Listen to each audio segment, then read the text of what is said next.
by special grace of God and the powers of Almighty, come August 8, 2026, I will be the next person to succeed Governor Ademola Adeleke.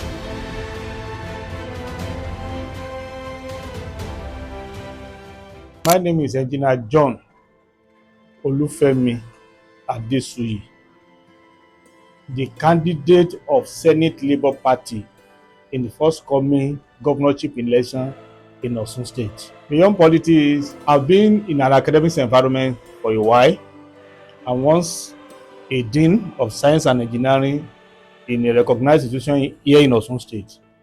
I left the system as Director of Academic Planning and Quality Assurance. I'm also a member of Institute of Data Processing Management of Nigeria. So I'm a chartered data analyst. And as a matter of fact, currently as I'm speaking, I'm the head of Corporate Affairs, Information and Partnership, IDPM Nigeria. And I'm also into business world. I have an establishment known as APES College of Science and Management. And we started that one as APES Computer with my also APES Institute of Technology, now APES College of Science and Management. It is a unique name known in Osun State, but majorly in Ife environment. Let me start by describing the logo of Zenith Labour Party. If you see that logo, you will see a family, father, the mother, and some people going through a ladder. That represents a party that its own core values is about the progress of the people, of the citizens moving forward. And that is why in our party we value the progress of Nigerians as a whole. We are not a Southwest party or a sectional party, and our slogan says, when we say ZLP, we say greater Nigeria. When we say greater Nigeria, we say together we can. So, and why should also consider Zenith Labour Party? In 10th of January, we roll out our manifesto to the people of Osun State. We have 7-point manifestos at which we want Osun to consider us. In fact, let me say this. I'm also a candidate of this same party in 2022, where we make our manifesto known. Those election has come and gone, somebody is already in government. Whatever the government is doing that is good or that is bad, we still find out that larger percentage of what we have in mind that will be a beneficial to people of state have not been touched at all. Number one, we talk about good governance and accountability. A responsible government should be a government of the people for the people. So our current slogan is the government of Osun for Osun. We are not going to participate or propagate or institute a government that will be a government of favoritism, a government of a one particular sections against another. So when we say we run an open and transparent government, we are going to be responsible to the public, because the governance is about utilizing public fund. So public need to be aware of how their fund is being managed, and we will ensure that there is zero tolerance to corruption. So apart from that, we're talking about the economic empowerment and job creation. That is a peculiar problems of this nation, with Osun State not an exception. But how do we create jobs? There is no industries in Osun that can create more jobs for our teeming youth.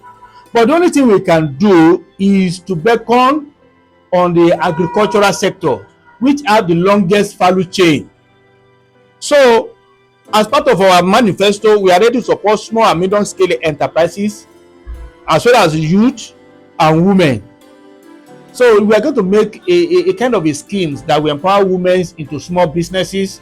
We are going to encourage our youth into agriculture in different sectors. Agriculture can be subdivided, you understand, because it is the only sector that have the longest value chain. So we are going to make it a kind of development promotion of local industry. It will empower to develop local industries, because most industry depends on the product of agriculture. So we cannot ask our youth, a graduate, to go to farm with classes at home, but if we encourage them, with use of power tillers. We train some as an engineers and technicians that we can manage and maintain power tiller. Some we go to farm with the power tiller. Some we take the product from the farm. Let me tell you, if you have 50 tons of cassava in Osun, you don't need to transform those 50 tons into garri. You can transform it into cassava chips. There is a cassava chip, there is cassava pellets. You understand? Those are two other products from cassava. Apart from garri and the powder, the lafon or ilubo that we all know. You understand? So we will make sure that we have our youth in different sections of this agricultural value chain. So some will go into pineapple, into palms, and all this what I'm mentioning. I don't want to go to palm fruit that will take longer year. These are the things that can be achieved within 1 year of a government, and also will be transformed economically. And not only that, that what we call creator economy. You are part of creator economy. What do you mean by creator economy? Is those that are creating content. In Africa, we have several millions of dollars come to Africa, and Nigeria have the highest. Fortunately, Nigeria have the highest of that creator economy. But not everybody that create content make money.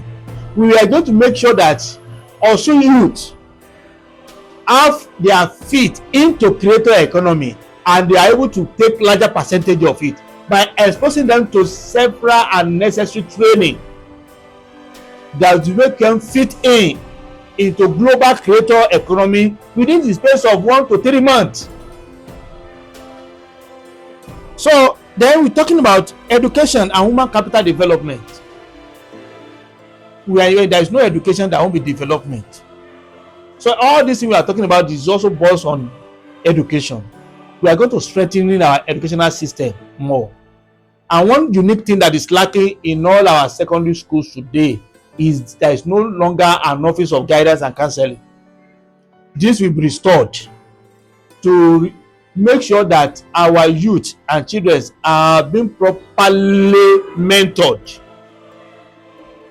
To know, some students went to university without even know the meaning of course he or she went to study, because there is nobody giving him or her direction. There is nobody giving him or her guidance. He just hear the sound or the pronunciation of that course and he sees that this course is very sweet, let me choose it, without knowing what the future hold for him or her. We will make sure that we restore guidance and counseling back to our various schools. Then another one, we talk about health care and social welfare. When we talk about health care and social welfare, it's not about health insurance. In Nigeria and all states in Nigeria, most of the states, we have a robust and spectacular health insurance. Yet millions of Osun citizens are dying because they cannot afford the health bills, health service bills. You see them dying in their home, in various private of the school. Even the government of it, go to Osun State teaching hospital, go to Asubiaro, you see them, they cannot afford the bills. Even when you even have NHIS, they will tell you this one cover this, or some it's alright, they said it cover only this, doesn't cover only this, and our people are dying. A responsible government to ensure that health services is affordable. If we cannot make it totally free, let it be affordable. We don't need all these buildings across walls as external without necessary drugs and equipment that will sustain health services to the citizen. All these are lacking in our health sector. Though we have health insurance, they give you a minimal service even when you are subscribing to it. Every other aspect is not covered. Yet those on health insurance, they can still not afford health delivery service, and people are dying.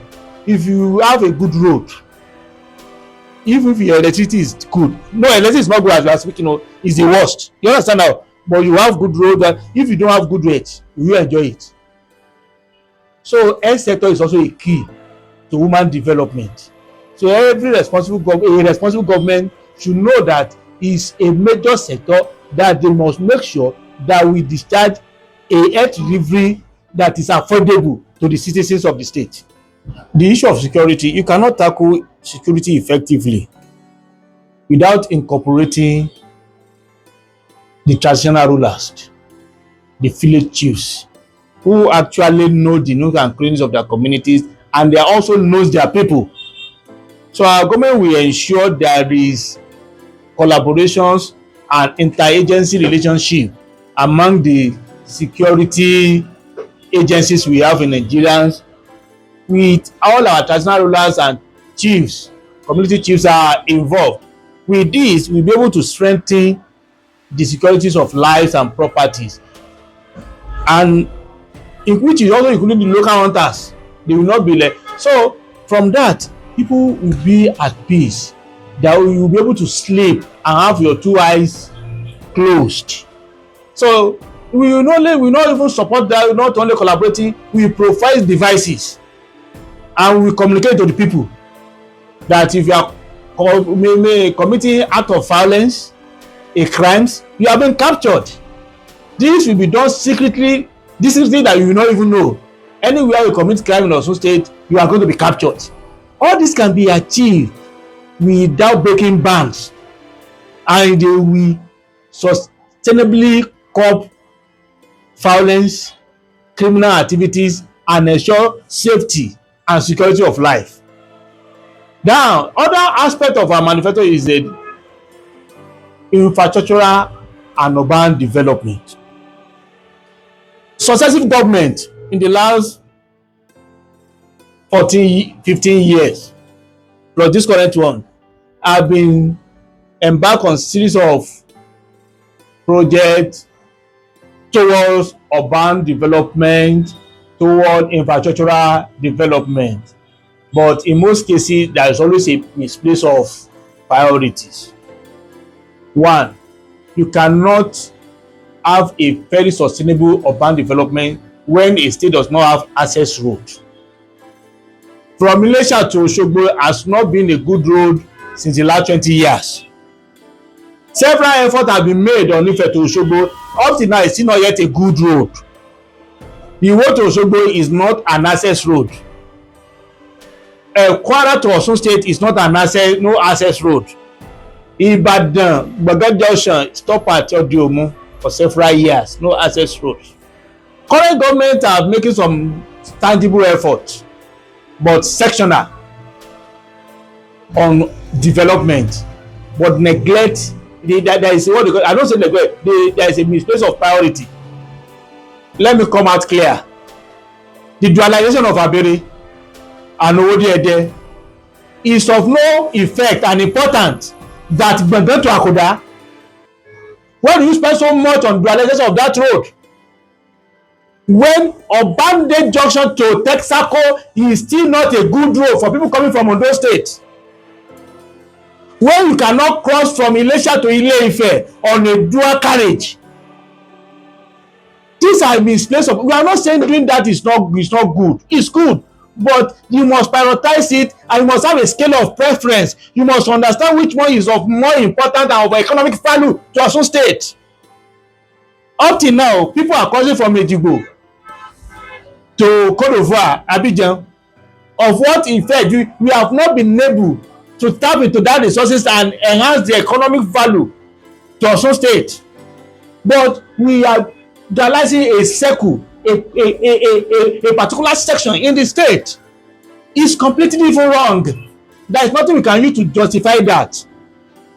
When we are saying let me tell you, there is a valley in Iresi. These are the study I did when I'm interested in governing this state. That valley alone is a tourist attraction when I get there. Our government does not looking at it because they lack local and traditional intelligence on governance. Governance is not about somebody put something on paper. You must be able to know the feasibility of the state and be able to know what is obtainable and what can actually drive the economy. When you do a concentrated development without touching on other areas, it will not help. So when you talk of urban manufacturing, the first thing it's supposed to be your priority is access road, bringing things from other states. Then your target should be assessing economy of the other state into your own economy. If you are not getting that, you are still not doing anything. I said it in the manifesto. We have agriculture in Osun. We are producing issue and garri and everything, isn't it? But today you cannot eat issue yam in Osun without bringing it from Ekiti, Ondo, or Benue. You cannot eat garri in Osun, Igbado in Osun without bringing it from Oyo State. Of what value is our tractor? Of what effect is the money and what we budgeted for our agriculture? That would have been transformed our system with just a state of 6 months. So a serious government that know what is doing will have all this paper available. These are what we have. Not that somebody we are going to. I don't need a consultant to write my manifesto. I don't need to gather some professors to get, because I know what Osun State need and what will drive Osun State to a greater height. And that is the only reason why the people of Osun State to stand up for somebody that was born, bred and buttered in Osun, that is already part of the problems, that now have a solution to our problem. So on that, I'm still going to employ the medias as well to also make sure that we educate our people, because the only thing is that even when they wanted to do the right thing, they are tempted with money. I'm already an advocate of vote buying. I've been advocating for people to shun what, but don't collect money to give your vote. Vote for the right candidate. Vote for somebody that have that mind and the will to do the right thing. Well, no matter how much they give you on the date of election, will not last you 1 week. So why must you now put us into a problem because of the money? Let's vote for the right person. John Olufemi Adesuyi have the will and will to deliver Osun State, and it will be done by God's grace. Thank you, sir. There has been for a couple of, let's say a couple of months now, there has been persistent disputes regarding local government administration in Osun State. What do you feel Governor Ademola Adeleke should have done to mitigate, to cure the effect of the dispute? And how do you feel your party, ZLP voted, will handle the matter? Thank you very much. What we are saying in our various local government today is something that can be avoided ab initio. But when you have somebody that could not decide by himself, thinking by himself at the level of affairs, and that is kind of things we get, it is completely wrong. So somebody to be illegally taking over government institutions, nowhere in the constitution support that. In fact, they are criminal. But it's somebody that need to act. If you fail to act at the right time, even the other step you are taking, so since your step is late, then you pay for it. And that is why it is not the government that is now paying for it. It is the entire citizens of Osun that are now paying for it. It is also completely wrong to release public fund into the hand of the illegal occupant of the council. Though I've once written, and it was published in the Sahara reporter, that Accountant General, the ADF, should be removed and prosecuted for this same case. Yet nothing was done, because Nigeria has been corrupted since the time immemorial, and we are not obeying the rule of law. If you are saying Governor Adeleke is obeying the rule of law, I will say it's because he lacked that intelligence to handle this matter. You won't have it is avoidable. Before they occupy that council, there are steps you need to have taken that will have mitigated against them getting to where they are. Now they take over the council. The tenure expires October 22. They are sitting there without any court pronouncement about allocation of tenure. People are saying maybe he doesn't want a state of emergency. We are not saying you resort to violence. We are not saying you should resort to violence. You must do things diligently and make sure that if truly you have elected chairman and councillors on February, you won't have stopped them from resuming. You won't have stopped them from resuming in the first instance, because let the whole world see that your councillors are in the office. Let's see who will come now to attack them. But as a chief secretary of the state, you also have the responsibility of even providing a security cover for them, which is achievable at that time. And no president of a nation will want to be at the center of destroying a state, particularly a state that he claims he came from. I don't understand. But because of weakness of the persons at the realm of affairs, they allow them to go ahead and do whatever they like. And it is already in the history. It's in our history that once illegality take a long time, it become a norms.